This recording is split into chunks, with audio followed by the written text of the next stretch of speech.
আসসালামু আলাইকুম, আশা করি ভালো আছো সবাই। আজকের ক্লাসে তোমাদের স্বাগতম ভাই বোন। আজকে আমরা 2021-22 শিক্ষাবর্ষের এই ইউনিটের ইংলিশ প্রশ্ন সমাধান করব। আমি যেমনটা করে থাকি প্রত্যেকটা প্রশ্ন নিয়ে আমি একটু অ্যানালাইসিস করব, ফলে তুমি প্রত্যেকটা প্রশ্ন যখন আমি তোমাকে দেখাবো তুমি চাইলে একটু পজ করে নিজের মতো করে চিন্তা করতে পারো, দেন আমি উত্তরটা দেখাবো এবং ব্যাখ্যা তোমাকে বলে যাব, যেন তুমি এই প্রশ্নটা সরাসরি আসলে আনসার করতে পারো ভাইয়া। কারণ এই ইউনিটের প্রশ্ন এই ইউনিটে অনেক রিপিট হয় এবং হুবহু প্রশ্ন হয়, এবং এই প্রশ্নের প্যাটার্নে নিশ্চয় তুমি প্রশ্ন পাবা, ফলে অ্যাটেনশন দিয়ে ক্লাসটা করবা শেষ অবধি। আমাদের আজকের ক্লাসের প্রথম যে প্রশ্নটা, এটা খুব রিপিটেড টাইপের একটা কোয়েশ্চেন, বিশেষ পরীক্ষায় এই প্রশ্নটা এসেছিল। It is difficult for me to part dash my belongings. বাক্যের অর্থটা দাঁড়ায় আমার জন্য কঠিন to part dash my belongings. এই পার্ট শব্দটার সাথে তোমরা জানো ভাইয়া দুটা প্রিপোজিশন বসে, পার্ট উইথ হতে পারে, পার্ট ফ্রম হতে পারে। কখন কোনটা খেয়াল করো, পার্টের সাথে ফ্রম হয় যদি ব্যক্তি থেকে আলাদা হয়ে যাওয়া বোঝায়। আমি একবারে ডিরেক্ট লিখেছি তোমাদের জন্য, দেখো ভাইয়া লেখা আছে এই পয়েন্টটা যে part from means to separate from someone. কোনো ব্যক্তি থেকে আলাদা হয়ে যাওয়া বলতে আমরা কি বলি ভাইয়া? Part from.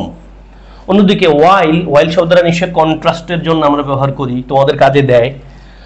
Part with means to give up something, কোনো কিছু ত্যাগ করা বলতে আমরা পার্ট উইথ ইউজ করি। তার মানে তুমি পার্ট ফ্রম তখন লিখবা যখন ব্যক্তি থেকে আলাদা হয়ে যাওয়া কথাটা দরকার, আর পার্ট ফ্রম লিখবা ব্যক্তি থেকে আলাদা হয়ে যাওয়া, আর পার্ট উইথ লিখবা কোনো কিছু ত্যাগ করা বলতে। যেমন আমরা একটা এক্সাম্পল লিখেছি, I can part from my friends who don't সেই প্রেয়ার। আমি ওই বন্ধুদেরকে ত্যাগ করতে পারি যারা নামাজ পড়ে না। বাট কিন্তু I can part with the Holi Quran as this is revealed to guide us to the right path. আমি কোরআন ছাড়তে পারি না কারণ এটা আমাদের প্রতি অবতীর্ণ হয়েছে ঠিক পথে চালানোর জন্য, মানে আমরা যেন ঠিক পথে চলি এটা জন্য এটা অবতীর্ণ হয়েছে। তাহলে ভাইয়ার পয়েন্ট অফ ভিউ হলো ভাইয়া পার্ট ফ্রম, তুমি পরীক্ষায় পার্টের পরে কি লিখবা? ফ্রম লিখবা না উইথ লিখবা? এখানে যদি ব্যক্তি দেখো ভাইয়া তুমি লিখবা পার্ট ফ্রম, আর তুমি যদি এখানে কি দেখো ভাইয়া বস্তু দেখো তাহলে লিখবে পার্ট উইথ। আশা করি পয়েন্টটা নিশ্চয়ই বুঝতে পেরেছো। তাহলে ভাইয়ারা নেক্সটে চলে যেতে পারি। কাম উত্তর হবে আমাদের it is difficult for me, এটা আমার জন্য কঠিন, to part with my belongings, মানে আমার নিত্য প্রয়োজনীয় যে জিনিসপত্রগুলো আছে এগুলো ছাড়া তো আমি ত্যাগ করতে পারি না, এটা আমার জন্য কঠিন। তাহলে পার্ট ফ্রম মাই বিলঙ্গিংস। যদি হয়তো পার্ট ড্যাশ মাই ফ্রেন্ডস, আমি বলতে পারি I can't part from my students, মানে আমি আমার স্টুডেন্টদেরকে ত্যাগ করতে পারি না। Though I can part with some কি বলতে পারি, some materials or some belongings.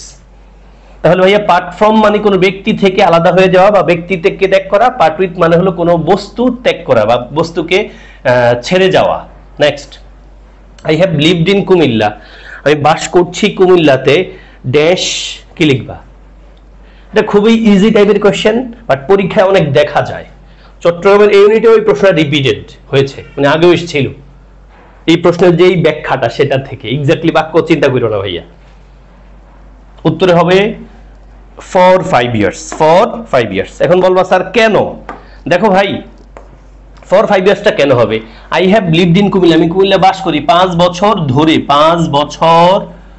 ধরে। আমি এই গত তোমাদের জন্য ক্লাসটা যেদিন বানাচ্ছি তার আগে একদিন আগে আমার এক স্টুডেন্ট আমাকে এই পয়েন্ট অফ ভিউতে জিজ্ঞেস করেছে, স্যার এই প্রশ্নটা ধরেই যে স্যার এখানে ফর হইলো কেন, সিন্স দিলে অসুবিধা কি? 5 বছর তো লেখায় আছে স্পষ্ট, তাহলে নির্দিষ্ট সময় থাকলে না সিন্স বসে। তখন আসলে পয়েন্টটা ভাইয়া নির্দিষ্ট সময় বলতে কি 5 বছরকে নির্দিষ্ট সময় না। যদি বলা থাকতো যে I have lived in Comilla since 2020, মানে 2020 সাল থেকে, স্পেসিফিক সময় উল্লেখ থাকলে তুমি সিন্স লিখবা। এবং ভাইয়া এই কথাটা বলি, সিন্স শব্দের অর্থ হলো হতে বা থেকে। সিন্স শব্দের অর্থ কি ভাইয়া? হতে বা থেকে। তার মানে সিন্সের পরে নির্দিষ্ট সময় উল্লেখ থাকবে, 2015, 2020, 2022 লেখা থাকবে। অন্যদিকে ফর মানে হলো ধরে বা যাবত। বাংলা অনুবাদ করতে গেলে তুমি ধরে বা যাবত পাবা ফরের অর্থ। তাহলে ধরে বা যাবত বলতে আমরা ফর ইউজ করি। ফরের পর নির্দিষ্ট সময় থাকবে না। 5 বছর মানে কিন্তু নির্দিষ্ট সময় না, কোন 5 বছর জানি না। 5 বছর ধরে, কোন 5 বছর জানি না। ওকে, তাহলে নির্দিষ্ট সময় উল্লেখ থাকলে আমরা সিন্স লিখতাম, আর লেখা আছে 5 বছর ধরে, কোন 5 বছর আমার জানা নাই, অনির্দিষ্ট, ফলে আমরা এখানে ফর 5 ইয়ার্স লিখছি। I have lived in Comilla for 5 years.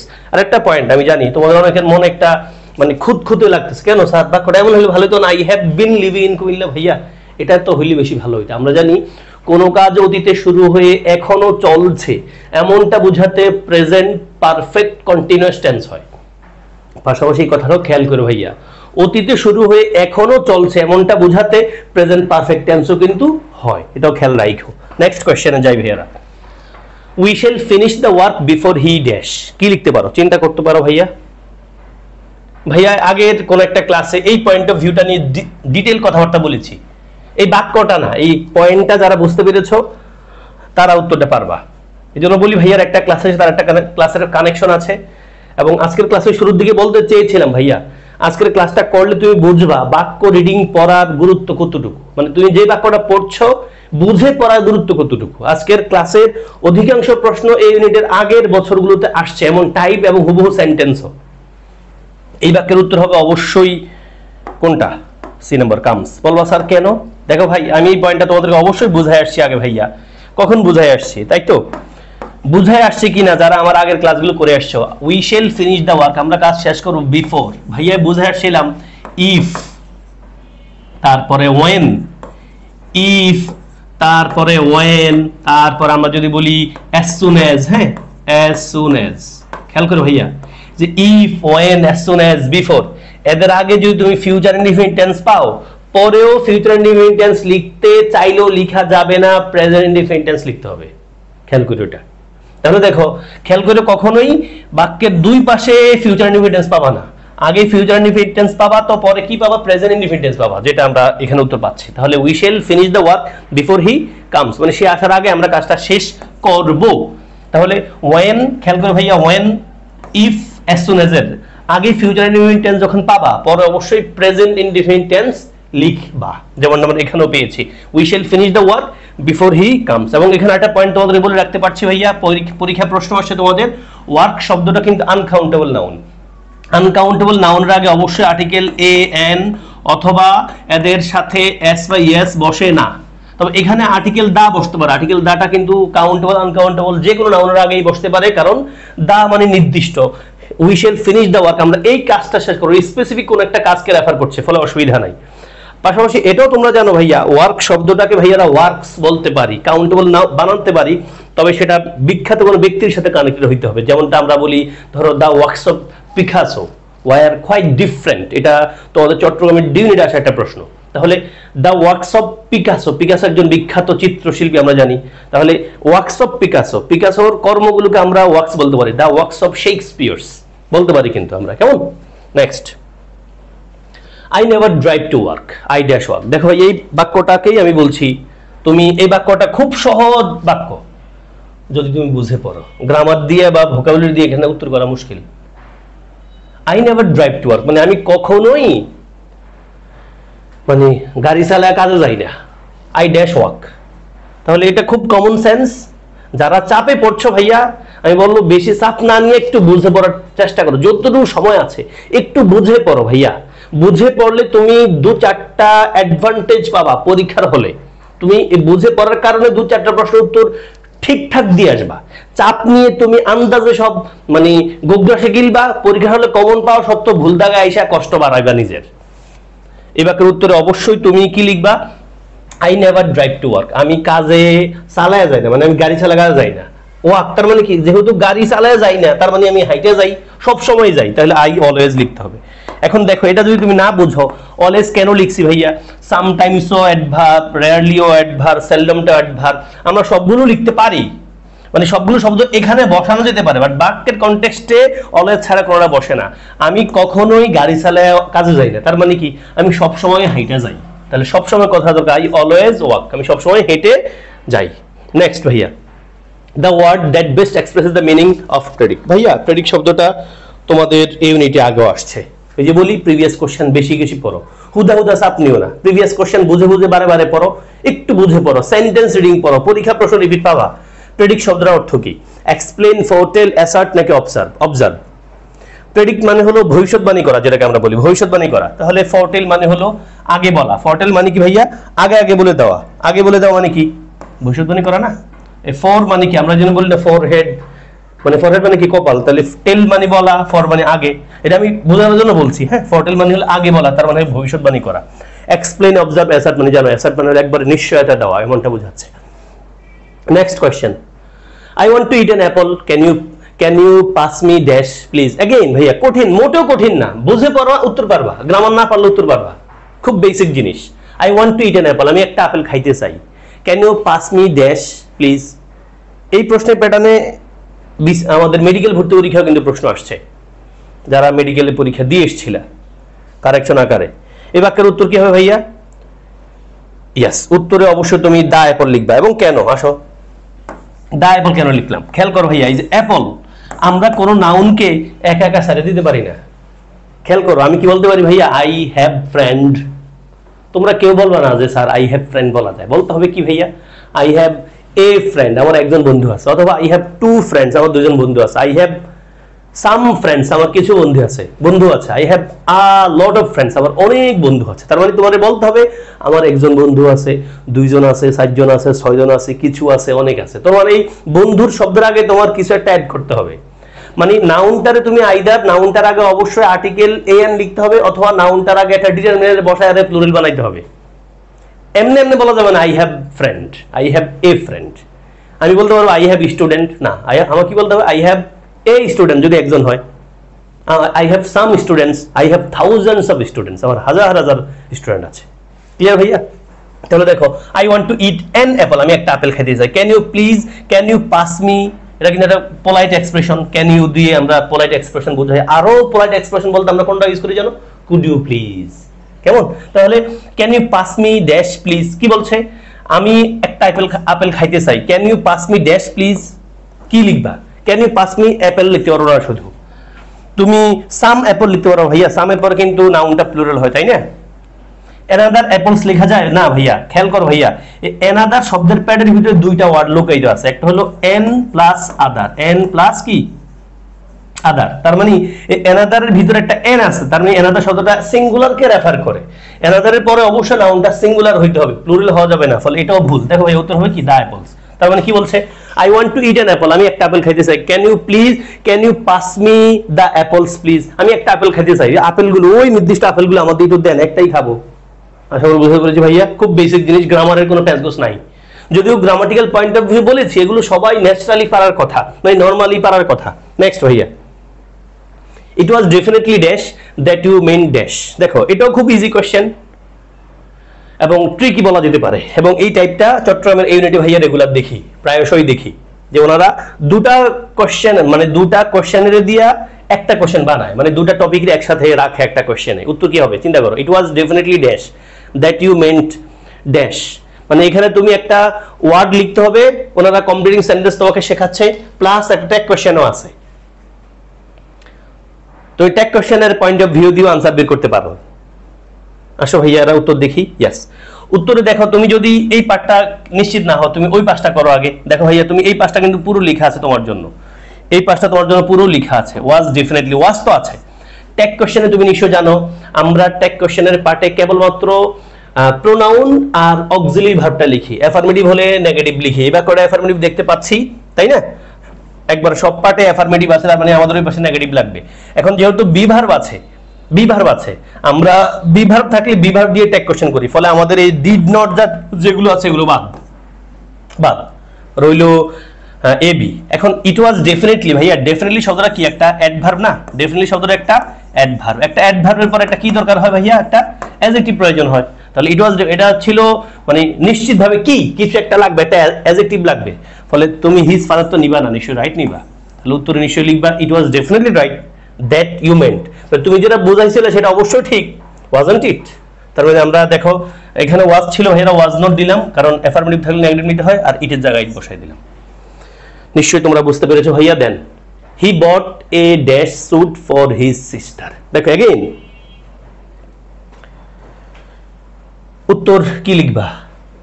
আমাদের স্টুডেন্টরা এখানে একটা জিনিস ভুল করে, সেটা হলো ভাইয়া, আমরা যেটা পড়ে থাকি যে আর্টিকেলের পরে একটা শব্দ থাকলে নাউন, দুটো হলে নাউন অ্যাডজেক্টিভ, তিনটে হলে নাউন অ্যাডজেক্টিভ অ্যাডভার্ব। ঠাড়া ভাঙা মুখস্থ করা যাবে না, একটু বুঝে বুঝে পড়তে হবে। ভাইয়ার পয়েন্ট অফ ভিউ হলো ভাইয়া একটা নাউনকে মডিফাই করার জন্য 7, 8টা 10টা অ্যাডজেক্টিভ কিন্তু বসতে পারে। এই ব্যাপারটা এই মুড থেকে আসা। বলছে হি বট, সে কিনেছিল একটা স্যুট ফর হিজ সিস্টার, তার সিস্টারের জন্য। স্যুটটা কেমন, স্যুটটা কোন দেশি, স্যুটটা কি দিয়ে তৈরি, এগুলো আছে। তার মানে এখানে তিনটা অ্যাডজেক্টিভ ব্যবহার করা হয়েছে, ফ্যাবুলাস, ব্রিটিশ এন্ড উলেন। তো খেয়াল করে ভাইয়া, যদি একটা নাউনের জন্য একাধিক অ্যাডজেক্টিভ ব্যবহৃত হয়, প্রথম যে অ্যাডজেক্টিভটা থাকবে সেটা অবশ্যই ওপিনিয়ন হবে। কি হবে? ওপিনিয়ন হবে। ওপিনিয়ন মানে কি? এই স্যুটটা কেমন, এই যে বলছে ফেবিউলাস, দেখো তুমি প্রথম অপশনে ফেবিউলাস পেয়ে গেছো, বাকিগুলোতে ফেবিউলাস শেষে, মাঝে, কোন কোন জায়গা আছে দেখো, মাঝে, শেষে, শেষে হবে না। তাহলে মতামত যেটা, সেটা আমরা আগে লিখতে হবে। হি বট, সে কিনেছিল আ ফেবিউলাস স্যুট, একটা fabulous suit for his sister. স্যুটটা কোথাকার? British suit. কি দিয়ে তৈরি হয়েছে? Woollen suit for his sister. তাহলে বাক্যটা হচ্ছে he bought a fabulous British woollen suit for his sister. তার মানে হলো একটা নাউনের জন্য একাধিক অ্যাডজেক্টিভ বসতে পারে। তুমি দম বন্ধ করে আর্টিকেলের পর একটা শব্দ একটা নাউন, আগেরটা অ্যাডজেক্টিভ, আগেরটা অ্যাডভার্ব মুখস্থ বলে দিও না, একটু দেখে শুনে বলবা মডিফাই করছে কি না। এখানে স্যুট শব্দটার জন্য স্যুট শব্দটারে মডিফাই করছে, মানে ফেবুলাস শব্দটা স্যুটরে মডিফাই করছে, ব্রিটিশ শব্দটাও স্যুটরে মডিফাই করছে, এবং উলেন শব্দটাও স্যুটরে মডিফাই করছে। ফলে এই তিনটা শব্দ আলাদা আলাদা করে অ্যাডজেক্টিভ কিন্তু। আশা করি বোঝাতে পেরেছি ভাইয়া। Next, Mrs. Raihana dash her daughter that she dash in England for 6 months in 1992. দেখো अगेन খুব কঠিন মনে হতে পারে, আমি জানি এটা খুব বেসিক লেভেলের কোশ্চেন, যারা একটু বুঝে পড়ো ভাইয়া। উত্তরে 1992 সাল লেখা আছে। দেখো 92 সাল মানে তুমি বুঝে নিচ্ছ বাক্যটা প্রেজেন্ট টেন্সে আর নাই, প্রেজেন্ট টেন্সে আর নাই। নিশ্চয়ই তুমি এই পয়েন্টটা ধরে কমপক্ষে দুইটা অপশন কাইটা ফেলতে পারবা। উত্তরে নিশ্চয়ই তুমি ভাবতেছো জানি তুমি হ্যাজ টোল্ড নিতে পারবা না, দেখো টেলস নিতে পারবা না, হ্যাজ টোল্ড নিতে পারবা না, শেষ, তোমার খেলা শেষ। তুমি অবশ্যই পাস্ট টেন্সে নিতে হবে। তাহলে Mrs Raihana told her daughter, Mrs Raihana তার মেয়েরে বলেছিল that যে she had lived in England for 6 months। দেখো for 6 months, 6 মাস ধরে। তাহলে কোন 6 মাস আমরা জানি না। in 1992, 1992 সালে 6 মাস ধরে বাস করেছিলেন, মানে থেকেছিলেন ইংল্যান্ডে।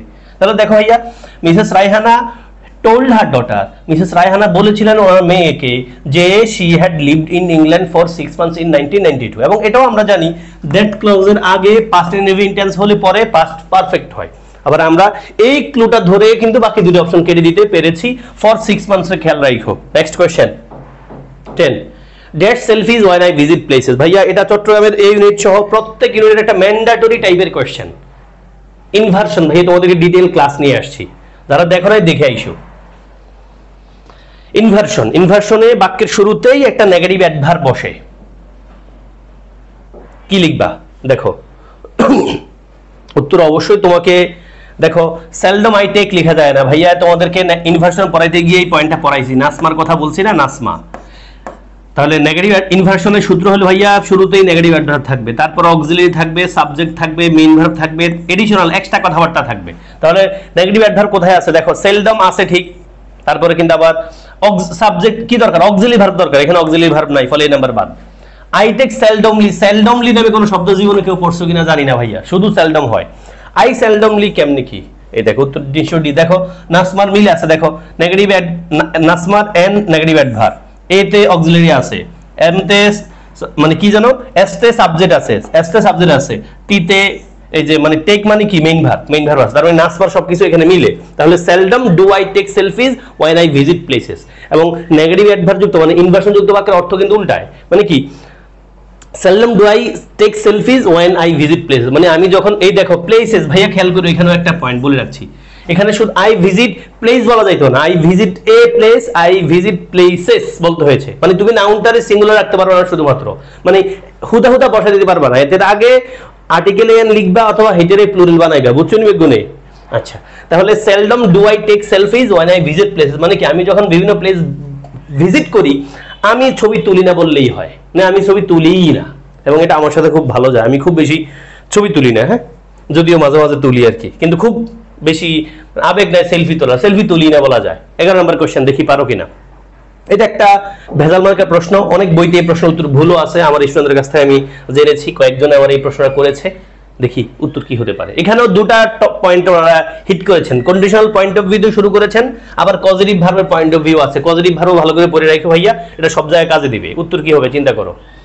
এবং এই প্রশ্নের উত্তর ভাইয়া আগে একটু ব্যাখ্যা দিয়ে আসছি। ইফ যুক্ত সেন্টেন্সে তুমি কখনোই ফিউচার টেন্স পাবে কিনা, ইফ যুক্ত পার্ট যেটা, ইফ যুক্ত বাক্যকে ভাইয়ারা ফিউচার টেন্স লিখি না, ইফ যুক্ত বাক্যটারে ভাইয়ারা আইদার প্রেজেন্ট ইনডিফিনিট টেন্স লিখি, অথবা পাস্ট ইনডিফিনিট টেন্স লিখি, অথবা পাস্ট পারফেক্ট লিখি, তাই না? ফলে তুমি চিন্তা করলে মনে হয় উত্তর পেরে যাবা।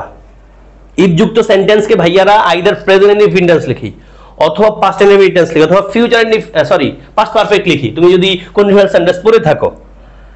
এবং কন্ডিশনাল সেন্টেন্সের ক্লাস নিয়ে আসছি, ক্লাস করে আইসো কারো দরকার হইলে। দেখো ভাইয়া, ইফ ইউ, এখন উইল ওয়ান লিবানা আগের কথা দিয়ে বাদ দিয়ে দিলাম, রইল আমাদের এই দুইটা।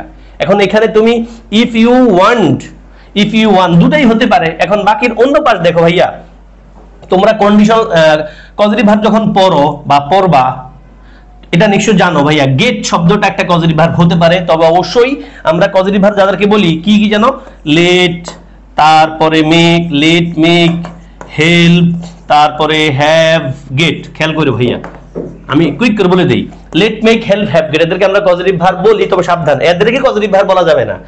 এদেরকে দিয়ে আমরা যে কোনো ভার্বকে পজিটিভে টার্ন করাতে পারি। এদেরকে পজিটিভ বলতে গেলে অবশ্যই এদের পরে একটা কি থাকবে, অবজেক্ট থাকবে। কি থাকবে, অবজেক্ট থাকবে। না থাকলে পজিটিভ বলা যাবে না, এটা নরমাল ভার্ব থাকবে। তাহলে আসো, এই গেটের পর আমরা জানি গেট আর হ্যাভ এর পর, গেট আর হ্যাভ এর পর অবজেক্টটা যখন বস্তু হয়, তোমরা অনেকে রিসিভার দিয়ে পড়ো, গেট আর হ্যাভ এর পর অবজেক্টটা যখন কি হয় ভাইয়া, বস্তু হয়, তখন এই গেট আর হ্যাভ এর পর অবজেক্ট যখন বস্তু হয় বা রিসিভার হয়, তখন এরপরে ভার্বটা ভার্বের থার্ড ফর্ম হয়, মানে ভার্বের পাস্ট পার্টিসিপাল ফর্ম হয়। কি হয় ভাইয়া, ভার্বের পাস্ট পার্টিসিপাল ফর্ম হয়। এখানে কিন্তু টু প্লাস ভার্ব আছে, বলে এটা বাদ দিয়ে দিবা, শেষ। উত্তর হলো নিশ্চয়ই ডি। ইফ ইউ ওয়ান আকার, যদি তুমি একটা গাড়ির মালিক হও, you should get it serviced, মানে তোমার করানো উচিত সার্ভিসিং রেগুলারলি। মানে তুমি এই গাড়িটারে নিজে তো সার্ভিস করবা না, কাউরে দিয়া সার্ভিসিং করাইবা। পজিটিভ ভার্ব মানে কি, কাউরে দিয়ে কোনো একটা কাজ করানো। ফলে if you want a car, যদি তুমি একটা গাড়ির মালিক হও, you should get it service regularly, তুমি নিয়মিত ভাবেই গাড়িটার সার্ভিস করাইবে, এটা বোঝাচ্ছে। তাহলে এখানে গেট একটা পজিটিভ ভার্বের পর অবজেক্ট বস্তু আছে, রিসিভার আছে, ভার্বের পাস্ট পার্টিসিপাল ফর্ম লাগবে। আমরা কিন্তু উত্তর পেলাম সার্ভিসড। সার্ভিস শব্দটা এখানে ভার্ব। কেমন? Next, my uncle was dash business to fall into that trap. এটা রাজশাহী বিশ্ববিদ্যালয়, সরি কোথায় জানো, আমাদের জাহাঙ্গীর ইউনিভার্সিটি ভর্তি পরীক্ষার সি ইউনিটে, মানে যেখানে আর্টসের কমার্সের স্টুডেন্টরা পরীক্ষা দেয়, আর্টসের স্টুডেন্ট একবারে দেড়ার্সের হয়ে পরীক্ষা দিতে পারে, একটা প্রশ্ন আসছিল। দেখো, my uncle was dash businessman to fall into that trap. দেখো ভাইয়া, এই প্রশ্নটা অবশ্যই তোমার পারা উচিত।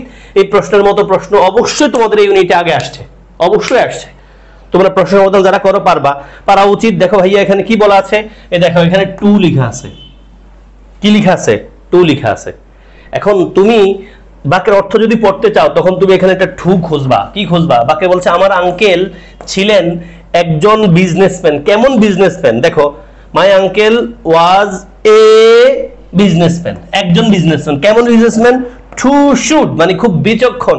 তাহলে এই যে টু আছে না, টু থাকলে টু লিখতে হয়। টু থাকলে কি লিখতে হয়? টু লিখতে হয়। এবং এর উত্তর এটাই পাবা। এখন তুমি বলো স্যার এখানে তো আছে ভাইয়া, এটা মিলে না। My uncle was too shrewd a businessman না ভাইয়া, বাক্যটা হলো too adjective adverb. Too adjective adverb, অ্যাজেটিভের জন্য আমরা একটা নাউনও লিখতে পারি সাথে, যেটা এখানে লেখা আছে। ফলে মাই আঙ্কেল ওয়াজ আমার আঙ্কেল ছিলেন একজন টু শুড বিজনেসম্যান, মানে খুব বিচক্ষণ businessman, to fall into that trap, মানে আমার আঙ্কেল এত বিচক্ষণ বিজনেসম্যান ছিলেন যে ওনার ট্র্যাপে ফেলা যায় না। বাক্যটা কিন্তু নেগেটিভ, খেয়াল করে ভাইয়া। টু অ্যাডজেক্টিভ অথবা অ্যাডভার্ব, তারপর টু দিয়ে যখন আমরা অ্যাফার্মেটিভ বাক্য বানাই, মানে সিম্পল বাক্য করি, হ্যাঁ, মানে অ্যাফার্মেটিভ তো না, সিম্পল বাক্য করি, তখন আমরা যদি বাক্যের অর্থ চিন্তা করি, বাক্যটা কিন্তু নেগেটিভ হয়ে যায়। এবং এটাতে যদি কমপ্লেক্স বানাই, তখন কিন্তু একবারে ডিরেক্ট নেগেটিভ লিখতে হয়, দ্যাট ক্লজ দিয়ে, সো দ্যাট, তারপর আমরা নেগেটিভ বানাই কমপ্লেক্সে। ফলে my uncle was a to should businessman to fall into that trap. আমার আঙ্কেল একজন এমন বিচক্ষণ একজন ব্যবসায়ী যে উনি ট্র্যাপে পড়তে পারেন না বা ট্র্যাপে পড়েন না। আশা করি বোঝাতে পেরেছি ভাইয়া। Next, prices dash more than 10% time. দেখো ভাইয়া, এই প্রশ্নটা তো চট্টগ্রামের বিসিডি ইউনিটের একটা কমন টাইপের কোশ্চেন। তোমাদেরকেও আমি পড়তে বললো, তোমরা খুব বেশি শর্টকাট খোঁজো ভাই। ইংলিশে খুব ভালো করা সম্ভব যদি একটু সময় নিয়ে পড়তে পারো। এই কোশ্চেনটা কোথা থেকে আসছে? এটা আমরা প্রবলেম ভার বলি, প্রবলেম ভার। কেমন? ক্লিস্টোফেলের একটা পয়েন্ট অফ ভিউ আছে এবং তোমরাও পড়ে থাকতে পারো এটারে ট্রানজিটিভ ইনট্রানজিটিভ ভার্ব আকারে। হ্যাঁ, এই বাক্যের উত্তর ভাইয়া বলি এবং ব্যাখ্যা করে যাই। দেখো ভাইয়া খেয়াল করে, শুধু আমি খুব বেশি ব্যাখ্যা যাব না। এখানে এই যে রাইজ এন্ড শব্দটা, এটা বুঝলে তুমি কাজ বুঝবা। দেখো আমি শুধু এতটুকু বলি, রাইজ আর হলো রেইজ। এই যে এখানে বাকি অপশনগুলোতে রেইজ আছে, দেখো রেইজ রেইজ রেইজ। কেন আমরা এটা নিলাম, পার্থক্যটা কি? আসো, এই যে রাইজ শব্দটা আছে না, রাইজ, রাইজ শব্দটা ভাইয়ারা বলি ইনট্রানজিটিভ ভার্ব। কি বলি ভাইয়া? Intransitive verb. এদেরকে প্রবলেম ভার্ব বলে কারণ আমাদেরকে এরা প্রবলেমে ফেলে। আর রেজিস্টারে বলি আমরা ট্রানজিটিভ ভার্ব। কি ভাইয়া? Transitive verb. এখন কেন আমরা এটা ট্রানজিটিভ বলি, ইনট্রানজিটিভ ভার্ব, এটার মানে কি ভাইয়া? ট্রানজিটিভ ভার্ব মানে হলো এমন ভার্ব যে ভার্বের একটা অবজেক্ট থাকে, অবজেক্ট আছে। ট্রানজিটিভ ভার্বের একটা অবজেক্ট থাকে। যেমন এই যে রেইজ দিয়ে আমি ভাইয়া বাক্য বলি, এখন অবজেক্ট কি তোমরা এটা নিশ্চয়ই জানো। বাক্যের ভার্বকে কি বা কাকে দ্বারা প্রশ্ন করে, বাক্যের ভার্বকে কি বা কাকে দ্বারা প্রশ্ন করে উত্তর পাইলে আমরা অবজেক্ট পাই। এবং অবজেক্ট যদি থাকে কোনো ভার্বের, ওই ভার্বটার আমরা ভাইয়ারা কি বলি? Transitive verb. যেমন আমি যদি তোমাদের বলি raise your hand, raise your hand, তোমার হাত তোলো। কি বললাম ভাইয়া? ভাইয়া বললাম তোমাদেরকে ভাইয়া বললাম হলো raise your hand, raise your hand. হ্যাঁ, এক হাত তোলো তোমার, রেইজ ইউর হ্যান্ড। তাহলে তোলো তোমার হাত, কি তুলতেও, কি দিয়ে প্রশ্ন করে উত্তর পাইছি না, তাহলে তোমার হাত, তাহলে এটা একটা অবজেক্ট। তার মানে এই রেজ ভার্বটা হলো ট্রানজিটিভ ভার্ব, তার মানে হলো এই ভার্বের একটা অবজেক্ট থাকতেই হবে। ওকে, তার মানে আমরা রেজ ভার্বটা সেখানেই লিখবো যেখানে যেখানে একটা এই রেজ ভার্বের পরে মানে রাইজ রেজ ব্ল্যাঙ্কের পরে একটা অবজেক্ট থাকে। না থাকলে আমরা কি লিখবো? ইনট্রানজিটিভ ভার্বটা লিখবো। এই রেজটা আবার, রাইজটা হলো ইনট্রানজিটিভ ভার্ব, এই রাইজের পরে কিন্তু অবজেক্ট থাকে না। তার মানে ভাইয়া যদি ক্লোজিং করি এই পার্টটা, রাইজ শব্দটা ইনট্রানজিটিভ ভার্ব, তারপর অবজেক্ট থাকে না। রেজ শব্দটা ট্রানজিটিভ ভার্ব, তারপর অবশ্য অবজেক্ট থাকে। তাহলে আমাদের কোশ্চেনে দেখো ভাইয়া, প্রাইসেস ড্যাশ মোর দেন ড্যাশ পার্সেন্ট টাইমস, বাক্যে বলছে দাম বাইরে গেছে 10%-এরও বেশি। এখন এই ব্ল্যাঙ্কের পরে যেখানে আমরা রাইজ অথবা রেজ লিখবো, এটার পরে কোনো অবজেক্ট আছে? নাই। অবজেক্ট যেহেতু নাই, ফলে তুমি রেজ লেখার কোনো অপশনই নাই, তুমি রেজ লেখার চিন্তাই আর করতে পারবা না।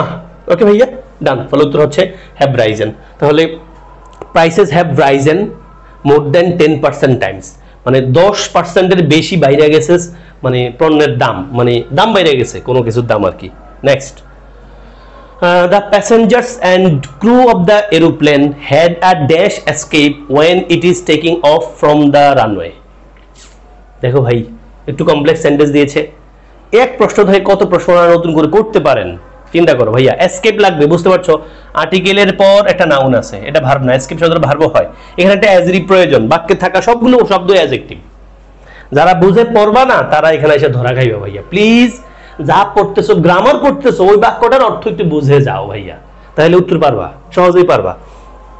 উত্তর ভাইয়ারা ন্যারো লিখবো। দেখো ভাইয়া, মানে আমরা বলি না আমি খুব অল্পর জন্য বাঁচে গেছি, এই অল্পর জন্য বাঁচে গেছি এটা বললে ন্যারো এসকেপ বলি। এবং আমি নিজেও, তোমরা যারা আমার শুভাকাঙ্ক্ষী জানো, আমি গত দেড় দুই মাস আগেই মানে একটা মানে ভয়ানক অ্যাক্সিডেন্টের মুখোমুখি হয়েছি। এই ন্যারোলি সার্ভাইভ করছি, মানে 2-4-5 সেকেন্ডের ভিতরে ভাইয়ায় বুঝছি যে আমার আর দুনিয়া থাকার উপায় নেই। আমি কালিমা পড়া শুরু করছি, মানে আমরা যারা আখিরাতে বিশ্বাস করি শুরু করছি। আলহামদুলিল্লাহ আমার বাঁচা গেছি, এটা আমরা ন্যারো এসকেপ বলি। তাহলে the passengers and crew of the aeroplane had দেখি পাস্ট পারফেক্ট ভাইবো না ভাইয়া, পাস্ট ইনফিনিট টেন্স কিন্তু এটা।